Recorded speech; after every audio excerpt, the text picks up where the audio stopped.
What if the woman who destroyed your past was suddenly forced to face you for her future? In the glittering skyscrapers of New York, a brutal betrayal shatters a perfect marriage. A powerful CEO, Richard Sterling, coldly divorces his pregnant wife Eleanor for his ambitious mistress Isabella. He leaves his wife with nothing but a broken heart and the child he'll never know. But fate has a long memory. 25 years later, a federal courthouse becomes a stage for the ultimate reckoning. A new judge, known for his unbending integrity, is assigned a landmark fraud case. The defendant, the ruthless Isabella Sterling. The judge, James Vance. The son, Richard, abandoned. Stay with us as we unravel a story where the gavel of justice is held by the hand of the victim. The penthouse on Park Avenue wasn't just a home, it was a statement. It was 30,000 square feet of Italian marble, floor-to-ceiling glass, and curated art that screamed new money, trying desperately to look old. This was the domain of Richard Sterling, the CEO and founder of Sterling Global Enterprises, a man who had devoured the worlds of logistics and private equity with the same predatory grace he used to navigate a gala. And beside him, the perfect accessory to his empire, was Eleanor Vance Sterling. She was not a product of his world. She was, he often thought, the last genuine thing he owned. Eleanor was Vassar-educated, with a quiet intelligence and a warmth that smoothed Richard's abrasive edges. She ran 3 of the city's largest charities, not for the photo ops, but because she genuinely believed in the work. Tonight, they were hosting their annual Sterling Foundation benefit.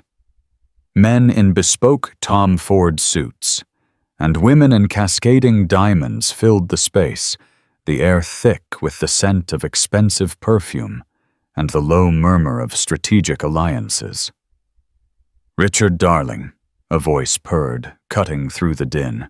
It was Isabella Rossi, a junior analyst from Richard's M&A Mergers and Acquisitions department. She was everything Eleanor was not: sharp raven-haired, with eyes that didn't just look at you, but appraised you. She wore a crimson dress that seemed painted on a stark, deliberate slash of color in a room of elegant neutrals. "Isabella, you've been doing incredible work on the new Singapore fund," Richard said, his voice a professional baritone, but his eyes lingered a fraction of a second too long.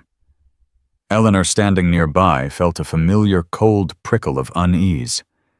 It had been happening for 6 months. The late nights Richard blamed on closing the Tokyo market. The sudden whispered phone calls he took on the terrace. The detached, almost clinical way he'd begun to look at her. She placed a hand on her stomach, a small, barely there curve. It was her secret, her anchor. She was 3 months pregnant.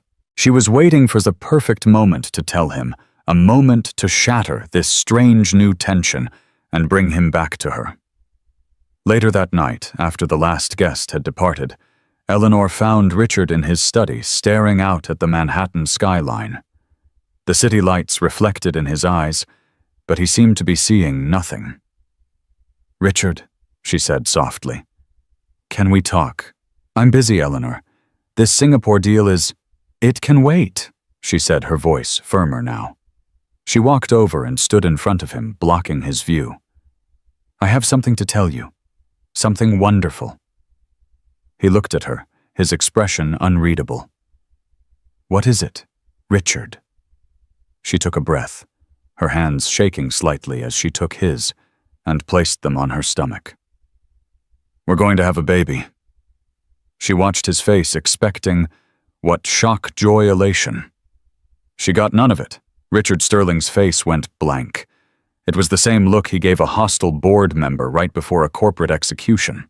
He didn't pull his hands away. He simply let them fall lifeless. "A baby," he said. The words were flat, dead. "Yes," she whispered, the joy in her chest turning to ice. Isn't it wonderful, Eleanor?" he said, turning from her and walking to his desk. He picked up a thick, cream-colored envelope. "We need to discuss the restructuring." "Restructuring? What are you talking about? Richard, did you hear me?" "I heard you," he said, not looking at her. He slid the envelope across the polished mahogany desk. "This is from Arthur Kensington, at Cravath, Swain and Moore, my attorney." Eleanor stared at the envelope. Her blood ran cold. "Your attorney?" "I'm filing for divorce," he said as calmly as if ordering lunch. "And I'm moving Isabella into the guest suite tomorrow while this is settled. It's time to consolidate my assets." Eleanor's world tilted. The room, the marble, the glass, the skyline, all of it blurred into a vortex of pain. "Isabella," she choked out. That child in the red dress, Richard, no, I'm pregnant. With your child." He finally looked at her. His eyes were not angry or sad. They were bored. They were calculating. "That," Richard Sterling said, straightening his tie, "is an unfortunate complication for you. Not for me. You see Eleanor in business, you cut your losses. You don't double down on a failing investment." He turned back to the window, the glittering city reflecting his ambition. "You'll be hearing from Arthur in the morning. He'll be generous, I'm sure. Within reason." Eleanor stood frozen, her hand on her stomach, a silent scream trapped in her throat. She had just announced the creation of a new life. And in response, he had just announced the execution of hers. The days that followed were not a divorce. They were a corporate dismantling. Eleanor learned quickly that the man she had loved for 7 years did not exist. In his place was Richard Sterling, CEO, and she was no longer a wife, but a hostile entity to be managed and neutralized. Arthur Kensington Richards' lawyer was a shark in a $5,000 suit. He was the kind of man who enjoyed breaking things just to see how they splintered. They met in a sterile conference room on the 50th floor of the Sterling Global Building, a place Eleanor herself had helped design. "Mrs. Sterling," Kensington began, smiling a smile that never reached his eyes. "Richard is prepared to be very equitable." He slid a piece of paper across the table. It was a settlement offer. Eleanor, despite her shock, was no fool. She'd read her own prenup years ago. She was entitled to 20% of his assets acquired during the marriage. With Sterling Global's explosive growth, that meant she was entitled to a fortune. The number on the paper was not a fortune. It was an insult. It was enough to buy a nice apartment in Brooklyn, perhaps. Not enough to live. It was go-away money. "This is a mistake," Eleanor said, her voice shaking but cold. "The prenup states—" "Ah, the prenup," Kensington interrupted, steepling his fingers. "Yes, a document. But documents, Mrs. Sterling, are subject to interpretation, and of course assets are a very fluid concept." "What does that mean?" "It means," Kensington said, leaning in, "that Sterling Global has been undergoing significant, and I must say brilliant, restructuring for the last 8 months. Offshore holdings, new shell corporations. The on-paper value of Mr. Sterling's domestic assets to which the prenup applies is, well, it's what you see on that paper." Eleanor stared at him. He hid the money. He's been planning this for 8 months. "Mr. Sterling is a brilliant strategist," Kensington said, "in business and in life." "And Isabella," Eleanor whispered. "Miss Rosie," Kensington corrected, "has been invaluable in this transition. Her insights into international finance law are truly singular." The betrayal was deeper than she could have ever imagined. It wasn't a sudden, passionate affair. It was a cold, calculated coup. Isabella hadn't just seduced her husband. She had actively helped him liquidate Eleanor's entire future. And the baby, Eleanor's voice was barely audible. Kensington's smile vanished. Mr. Sterling is skeptical of the timing. He will, of course, contest paternity, a lengthy and no doubt public court battle, unless, of course, you accept the current offer and agree to a non-disclosure agreement that covers everything, for all time. It was a checkmate. He was threatening to drag her pregnant and humiliated through the New York tabloids, painting her as a liar and a gold digger, all while the real gold digger was redecorating her penthouse. That night, Eleanor didn't just pack her bags. She erased herself. She took her maiden name back, Eleanor Vance. She took the small inheritance her grandmother had left her, sold the jewelry Richard had given her. It felt like poison on her skin anyway, and bought a one-way train ticket to Boston. As the train slid out of Penn Station, she watched the Sterling Global Tower, her tower recede into the skyline. Isabella Rossi was already there. Paparazzi photos had captured her moving in not through the service entrance, but through the front lobby, bold and triumphant. 2 days after Eleanor arrived in Boston, the divorce was finalized. She signed the papers in a cramped notary's office that smelled of stale coffee. 7 months later, in a small hospital in Back Bay, Eleanor Vance gave birth to a son. He had her eyes, but he had Richard's determined chin. She held him to her chest, the pain and humiliation of the past year receding into a fierce, protective love. "Hello, James," she whispered, kissing his forehead. "James Vance. It's just you and me, and I promise you I will never let anyone hurt you. I will teach you everything about integrity and justice and honor, all the things he never knew." While Eleanor was learning to be a mother, Richard Sterling was on the cover of Forbes. He and Isabella Rossi were married in a lavish $10 million ceremony in Lake Como. The headline read, "The Ultimate Merger, Sterling and Rossi Combine Forces." Eleanor saw the magazine in a CVS checkout line. She looked at the photo of Richard and his new radiant bride. Then she looked down at the tiny sleeping face of her son. "He chose that," she whispered to James. "And I got you." It was not a fair trade, but in that moment, Eleanor Vance decided it would be a winning one. The game wasn't over. It had just begun. The next 25 years were a study in contrasts. In New York, the empire of Richard and Isabella Sterling grew into a colossus. Sterling Global Enterprises, now with Isabella as COO, became infamous for its ruthless take-no-prisoners expansion. They bought out competitors, stripped them for parts, and laid off thousands, all while their personal wealth ballooned into the tens of billions. They had a daughter, Chloe Sterling, who was raised by a team of nannies and became a notorious tabloid fixture, famous for her disastrous reality TV appearances and designer drug habits.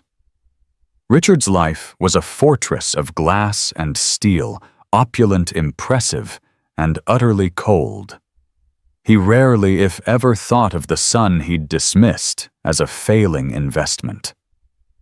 In Boston, life was built on a different foundation. Eleanor Vance raised James in a modest 2-bedroom apartment in Brookline. She worked as a paralegal during the day and put herself through law school at night at Suffolk University. She didn't just become a lawyer, she became a warrior. Eleanor joined the Legal Aid Society, fighting for tenants, against slumlords, for spouses in domestic abuse cases, for all the people. The Richard Sterlings of the world, crushed without a second thought. She never poisoned James against his father. She didn't have to. She simply told him the truth once, when he was old enough to ask. "Your father," she told him over dinner when he was 12, "is a very successful man. But he made a choice. He chose his business over his family. He chose money over honor. That is his life. It is not ours. That conversation lit a fire in James. He saw his mother's exhaustion, her quiet dignity, her relentless fight for people who had no one. He didn't want his father's money or his name. He wanted to undo what his father represented. He inherited Richard's sharp intellect and ambition, but he filtered it through Eleanor's profound empathy and ironclad sense of justice. James was brilliant. He devoured books on history, philosophy, and law. He graduated top of his class, got a full scholarship to Harvard Law, and became the editor of the Law Review.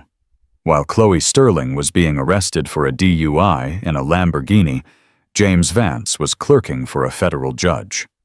He didn't go into corporate law, where he could have named his price. He joined the U.S. Attorney's Office for the Southern District of New York. He wanted to be in the arena.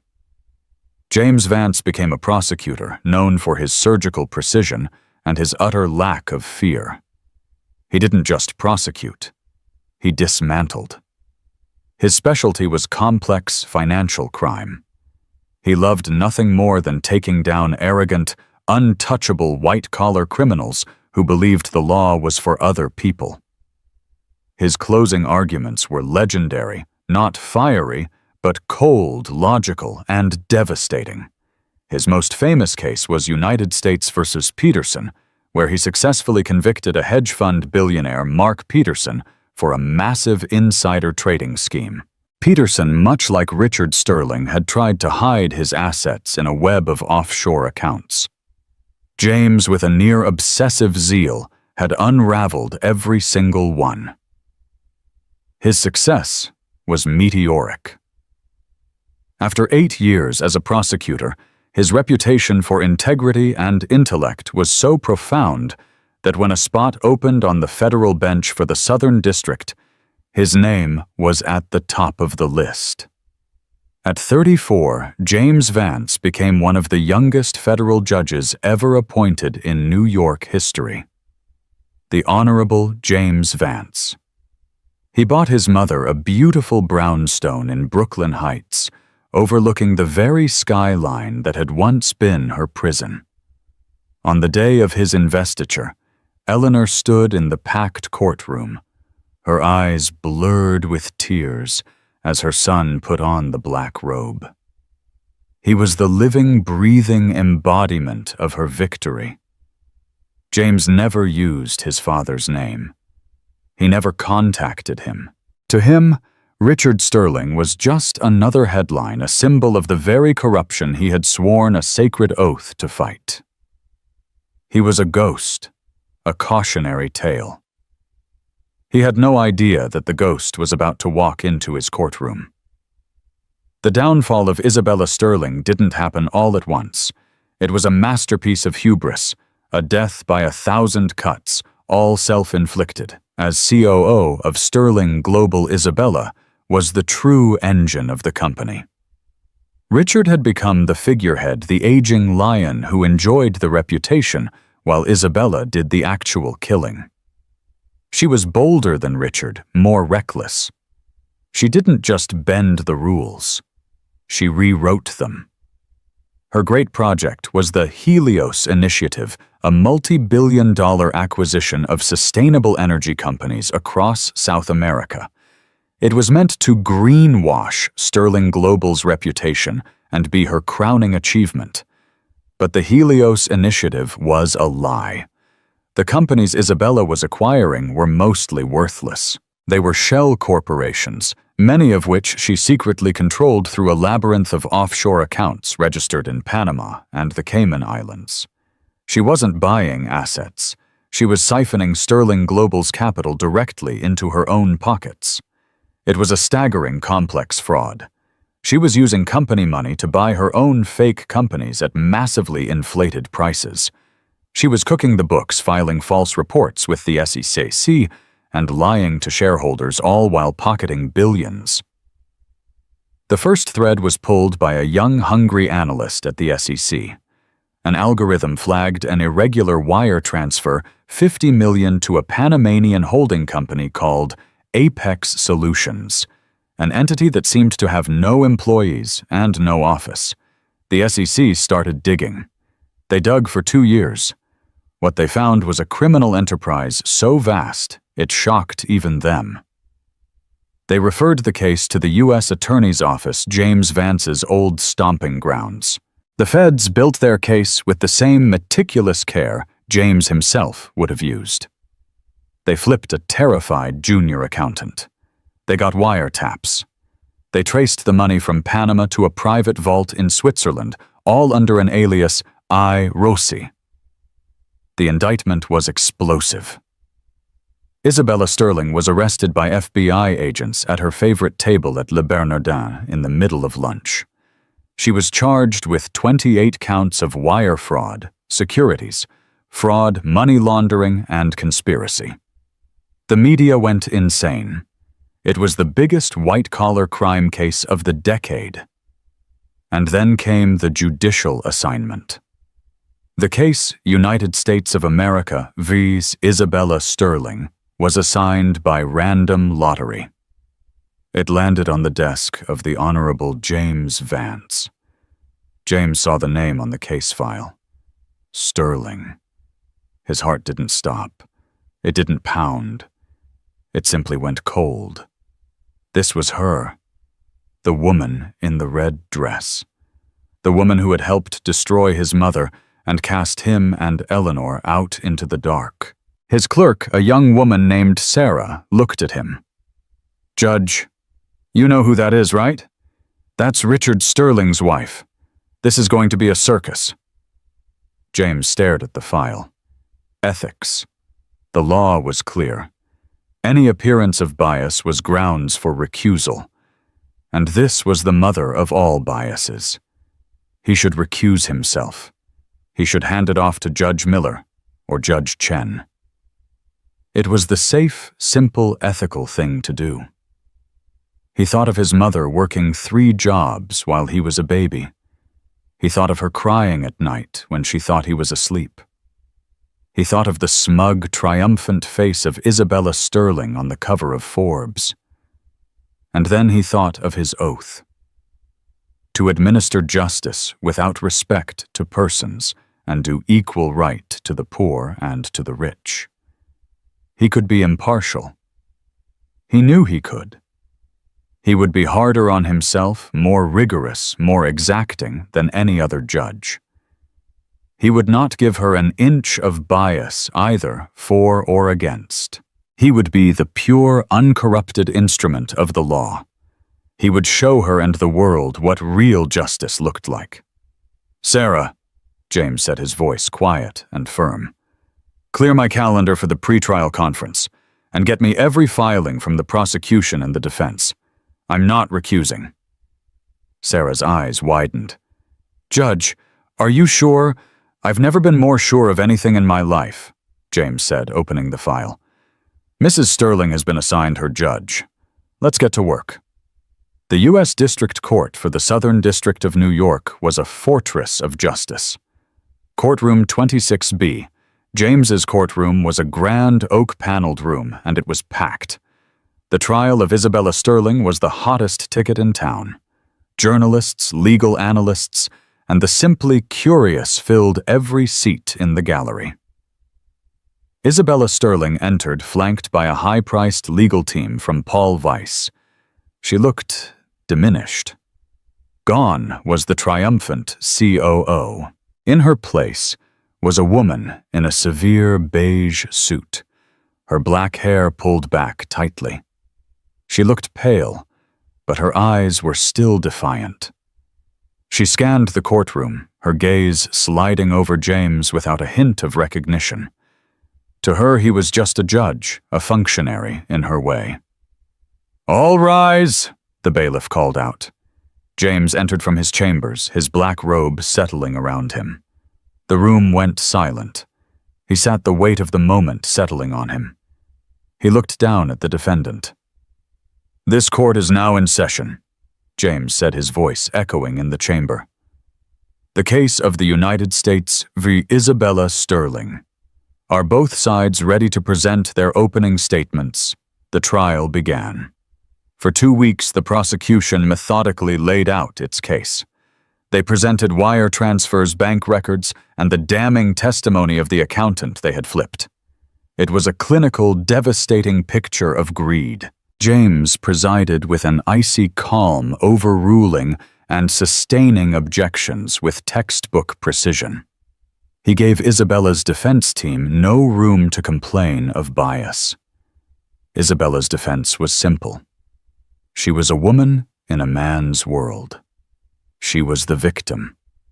She had been manipulated, set up, and framed by her own husband, Richard Sterling.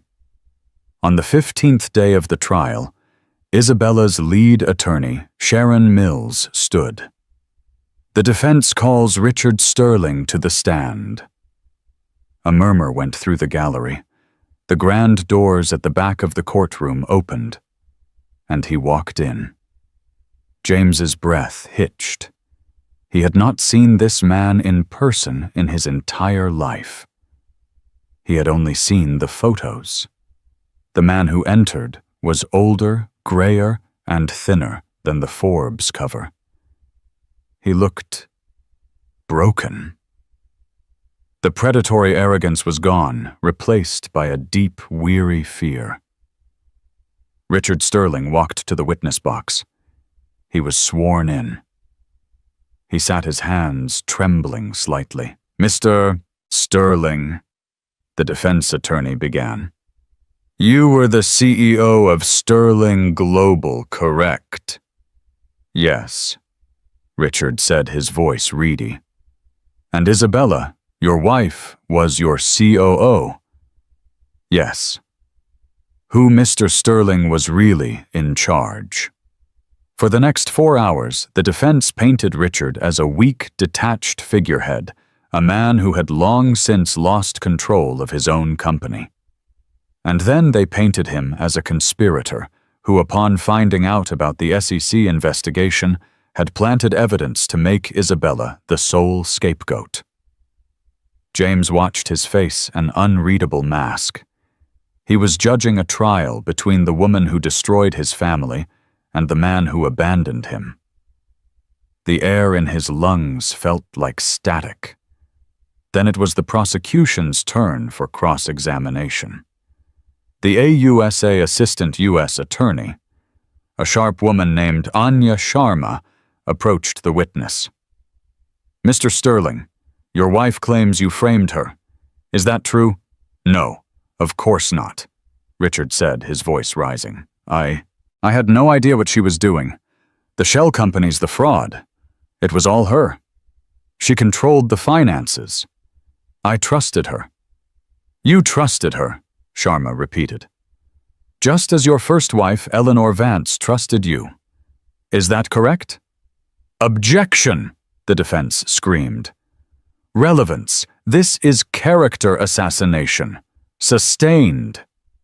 James set his voice level, though his knuckles were white on his gavel. "The jury will disregard the last statement. Ms. Sharma, move on." Sharma nodded, the point already made. She projected a new document on the screen. "Mr. Sterling, can you identify this document?" It was a bank transfer from Sterling Global to the Panamanian shell, Apex Solutions.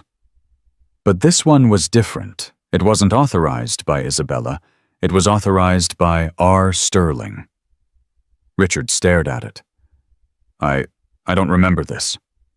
"That's your signature, is it not?" Sharma pressed.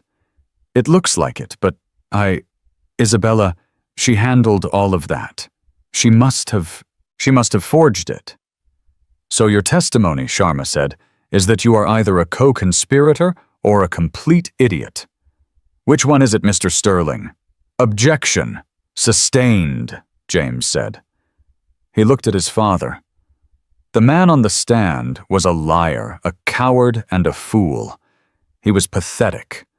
All the anger James had held for 25 years, it just evaporated. It was replaced by a cold, empty pity. This was the man his mother had loved.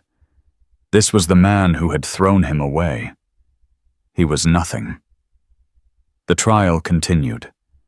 But as James watched the dynamic between Richard and Isabella, two serpents devouring each other on the stand, he had no idea the real twist, the one that would break the case, and his own composure was yet to come. The trial was in its third week. Richard Sterling's testimony had damaged the defense, but it had also implicated him creating a he said, she said scenario of two corrupt executives. Isabella's defense was leaning hard on the idea that she was the scapegoat. The jury looked confused. It was then that the prosecution announced a surprise rebuttal witness. The people call Maria Sanchez to the stand. A small, nervous-looking woman in her late 60s walked into the courtroom.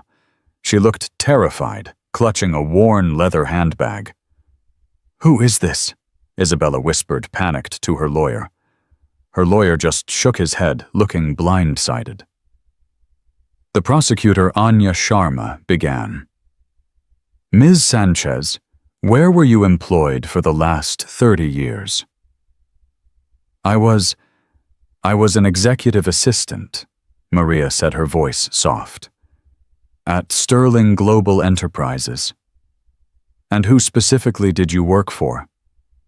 "At first I worked for Mr. Sterling, back in the old building. Then I was assigned to Ms. Rossi when she was promoted." Isabella Sterling went white. "You were Isabella Rossi's personal assistant?" "Yes, for 28 years.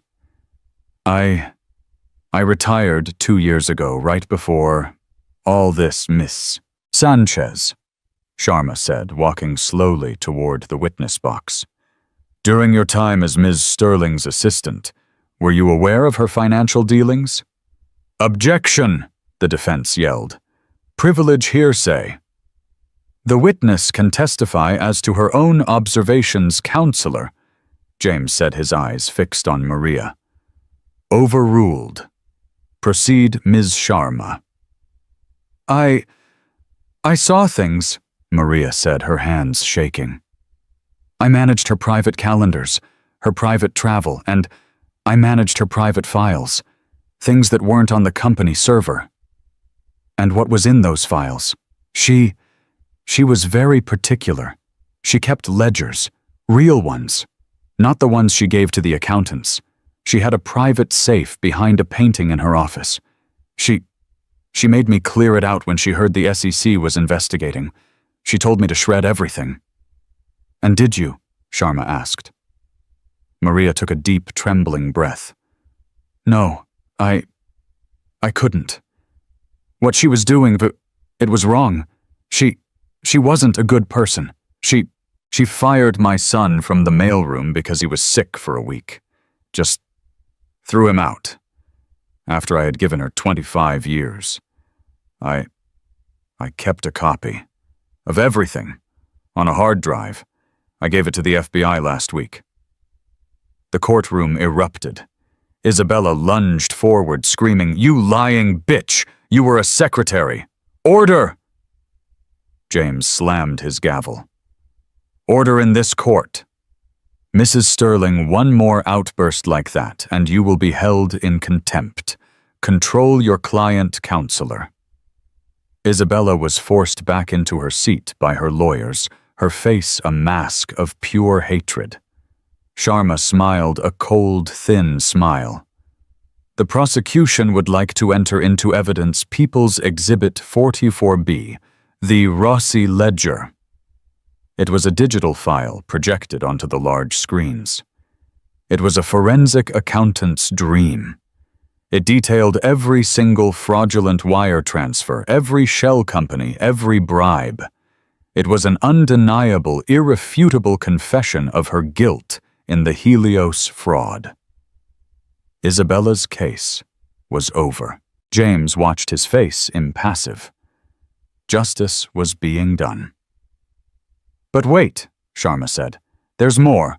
Ms. Sanchez, can you direct us to the folder labeled Archive? Maria nodded. Yes. Folder Vintage. Sharma clicked it. The folder opened. It contained only one subfolder. It was labeled EV Settlement, 1999. Richard Sterling, who was sitting in the front row as a material witness, shot to his feet. "What is that? Sit down, Mr. Sterling," James commanded, his voice cracking for the first time. The courtroom was dead silent. James stared at the folder, his heart pounding against his ribs so hard he thought it might break them. EV, 1999. Eleanor Vance. "Ms. Sharma," James said, his voice a strained whisper. "What is the relevance of this file?" "Your Honor," Sharma said, her voice full of ice. "This file created 25 years ago details the first major fraud committed by the defendant. It would seem Ms. Rossi, then a junior analyst, made her bones by proving her loyalty to Mr. Sterling. This file contains a detailed list of shadow accounts, offshore holdings, and hidden assets created with the specific purpose of concealing Mr. Sterling's true net worth from his wife during their divorce proceedings." She projected a memo. It was from Isabella to Richard. Subject EV Asset Management. Rick, I've moved the $400M from the Lehman Fund into the 3 new Cayman entities. Her lawyer will never find it. The prenup will only apply to the domestic accounts we've declared. Your unfortunate complication will be handled. The unfortunate complication. James stopped breathing. This wasn't just a corporate coup. This wasn't just an affair. This was a targeted, malicious, and criminal act designed to render a pregnant woman and her unborn child destitute. This woman, Isabella, hadn't just stolen a husband. She had stolen his mother's future. She had stolen his future. He looked at Richard Sterling. His father was staring at the screen, his face ashen. He looked genuinely shocked. He looked like he'd been betrayed too. He'd known they were hiding money, but he'd clearly never known how Isabella had done it, or how complete the deception was. He'd let her handle it, and she had, with a brutal sociopathic efficiency. James looked at the jury. They were staring, horrified. He looked at the defendant. Isabella Sterling was no longer defiant. She was staring at the screen not in anger, but with a strange, cold pride, as if admiring her own handiwork. And then James made the mistake of looking into the gallery. In the back row, a woman stood up. She was elegant, her hair a tasteful silver, her face etched with a life of struggle and dignity. It was his mother, Eleanor Vance. She had been attending the trial every day, sitting in the back, a silent, anonymous observer. James had known she was there. They hadn't spoken about it. They didn't need to. Their eyes met across the crowded, silent courtroom. He saw the tears streaming down her face. He saw 25 years of pain, of sacrifice, of lonely nights and quiet strength, all encapsulated in one single devastating look. The courtroom, the lawyers, the jury, they all faded away. There was only his mother and the woman who had tried to destroy them. James Vance picked up his gavel. His hand was not shaking. It was rock solid. "This court," he said, his voice thick with a controlled, righteous fury, "will be in recess for 10 minutes. He stood turned and walked into his chambers, the echo of his mother's silent sob following him. When Judge James Vance re-entered courtroom 26B, the atmosphere had changed. The air once filled with the eager murmurs of the press and the anxious posturing of lawyers was now dead still, suffocating. It was the silence of an execution chamber.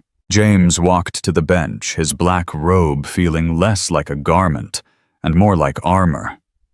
He sat, and the weight of his office settled onto him, a familiar, comforting pressure. He was no longer the son. He was the court. He looked at the defense table. Isabella's lead attorney, Sharon Mills, looked ashen. The Rossi ledger and the EV settlement file had not just destroyed her case. They had vaporized it. "Does the defense have a closing argument?" James asked, his voice a flat, neutral tone that echoed in the tomb-like room.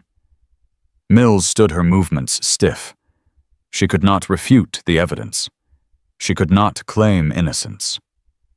All she had left was a desperate plea for jury nullification. "Ladies and gentlemen of the jury," she began, her voice strained.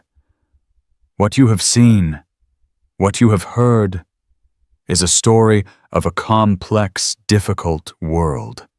A world of high-stakes finance, where the lines are blurred. Miss Sterling was a participant. Yes, but was she the architect? Or was she a product of an environment created by the man sitting in that front row, Richard Sterling? Was she ambitious? Yes. Was she ruthless? Yes. But was it all her? Or was she, in the end, the one left holding the bag for a generation of corporate malfeasance? Find the reasonable doubt in that. She sat down. It was weak, pathetic, and everyone knew it. Then the prosecutor, Anya Sharma, stood. She walked not to the jury, but to the center of the courtroom, standing directly between Isabella and Richard. "Reasonable doubt," she began, her voice a whip crack. "Let us talk about what is reasonable. Is it reasonable to believe that the defendant accidentally created 24 shell companies? Is it reasonable to believe she accidentally siphoned $4 billion from her own company? Is it reasonable to believe that the Rossi ledger, a meticulous, detailed confession of her every crime, is a work of fiction?" She walked to the jury box. "The defense wants you to see blurred lines. Let me make them clear. The defendant, Isabella Sterling, is a predator. She has been a predator for her entire career. We saw the proof. We saw the file labeled EV settlement.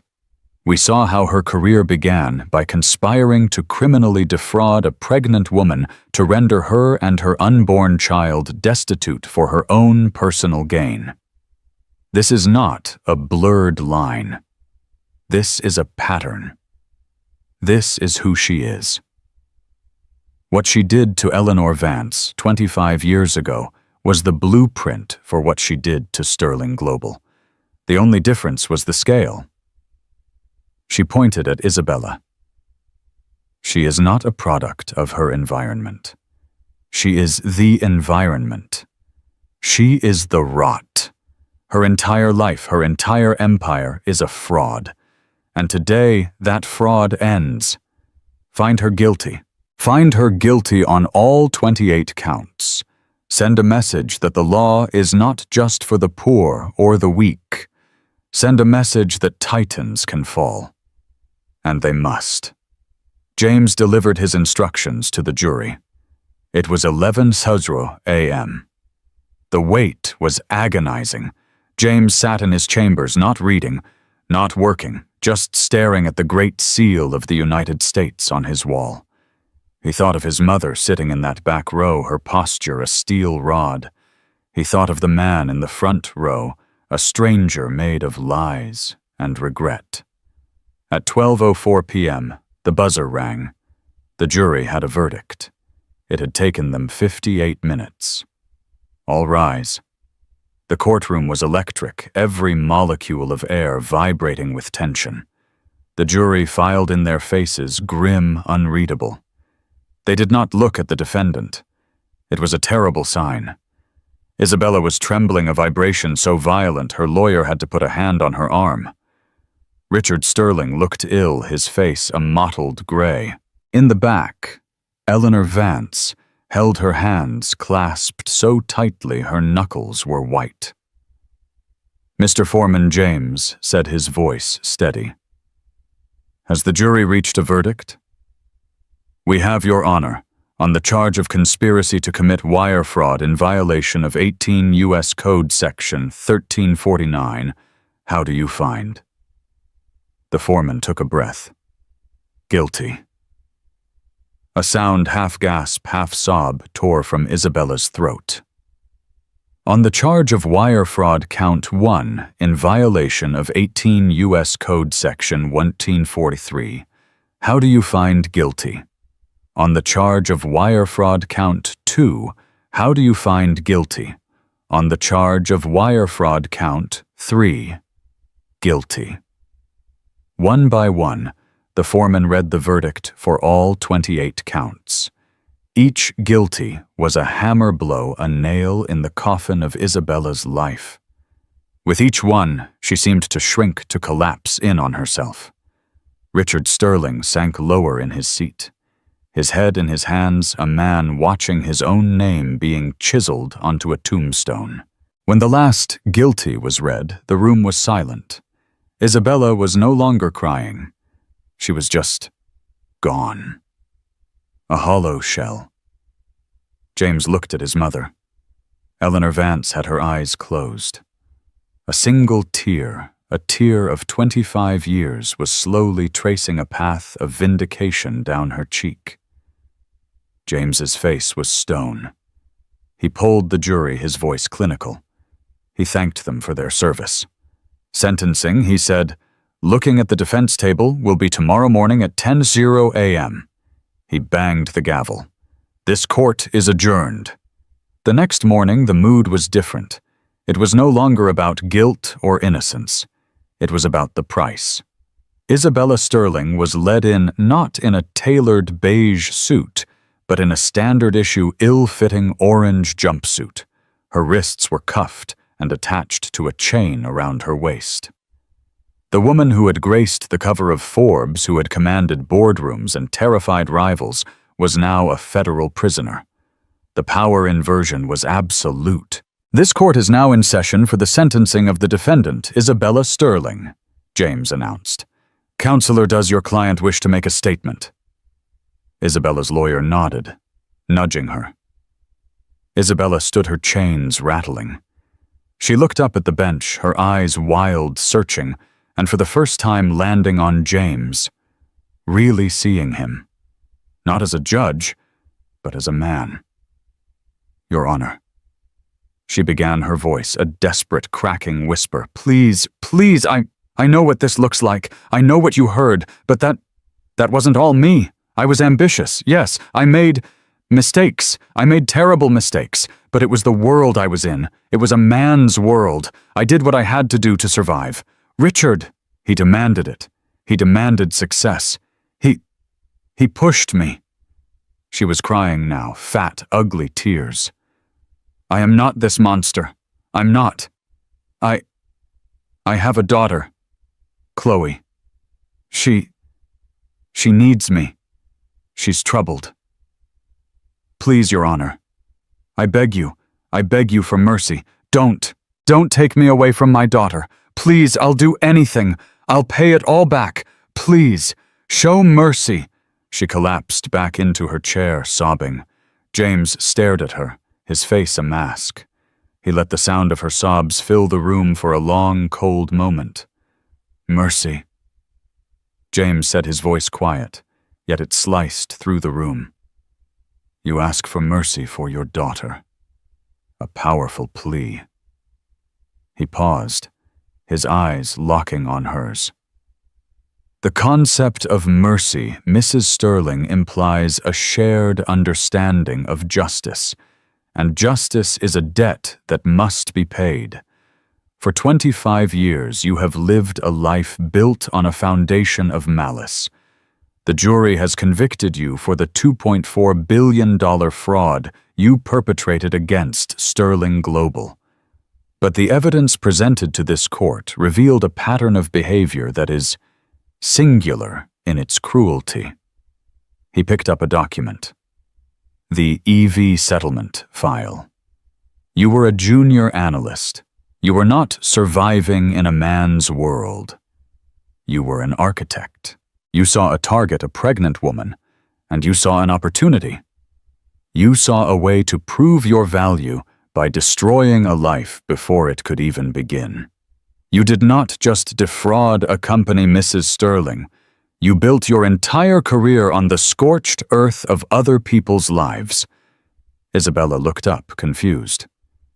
Evie, what does that have to do with— It has everything to do with it. James's voice suddenly boomed, the judicial calm cracking, revealing the righteous fury beneath. He caught himself taking a deep breath.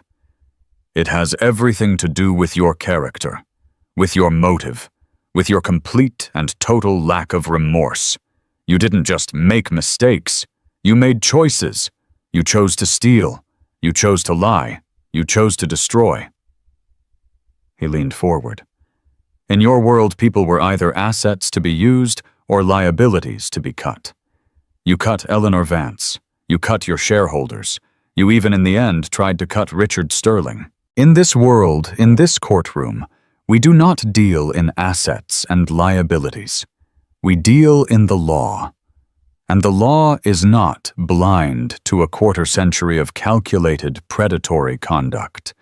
You are a serial predator, Mrs. Sterling, and the law has finally caught you. He looked at the sentencing guidelines. With the staggering dollar amount, the abuse of trust, and the sophisticated nature of the crime, the recommendation was 25 to 30 years. You ask this court for mercy, but you have never shown any. You ask me not to take you from your daughter, but you were the instrument that took a father from his son and a future from a mother. The courtroom went dead. Richard Sterling's head shot up. He stared at James, a horrifying, dawning comprehension spreading across his face. He knew. It is the sentence of this court, James said, his voice dropping to a cold, final baritone, that you, Isabella Sterling, be committed to the custody of the United States Bureau of Prisons for a term of 30 years. A sound unlike anything human came from Isabella. A high-pitched shriek of pure, agonizing disbelief. No, no, no! You can't! You can't! She lunged, trying to get over the table. Richard, Richard! Do something! You weak, pathetic fool! You let this happen! You let him do this to me! You bastard! The U.S. Marshals were on her in an instant. They hauled her to her feet, her screams echoing off the marble walls as they dragged her fighting from the courtroom. This court is adjourned, James said, his voice shaking slightly. He slammed the gavel, the sound like a gunshot. He stood turned and walked into his chambers, the echo of her screams ringing in his ears. He leaned against the door, his hands trembling, his robe feeling impossibly heavy. It was done. He took off the robe, hanging it carefully. He was just James Vance again. He opened the private side door and walked into the long, empty marble hallway. He needed air. He needed his mother. James? He stopped, his blood turning to ice. Richard Sterling was standing 20 feet away, his face a wreck of tears and confusion. James. My God, is that— Are you— James just stared at him. Richard stumbled forward, his hands out. I'm so sorry. I didn't know. About the settlement. I swear to God I didn't know she did that. I let her handle it. I never knew. You knew she was pregnant, James said, his voice flat, dead. Yes, but you knew you were abandoning your son. You knew you were leaving her with nothing. You knew, James said, taking a step toward him. The rest, the shell company's the fraud. That's just paperwork. You signed off on the execution. She just held the axe. Please, Richard whispered, tears streaming down his face. He looked pathetic, a shell of the Titan on the Forbes cover. Please, son. Can we talk?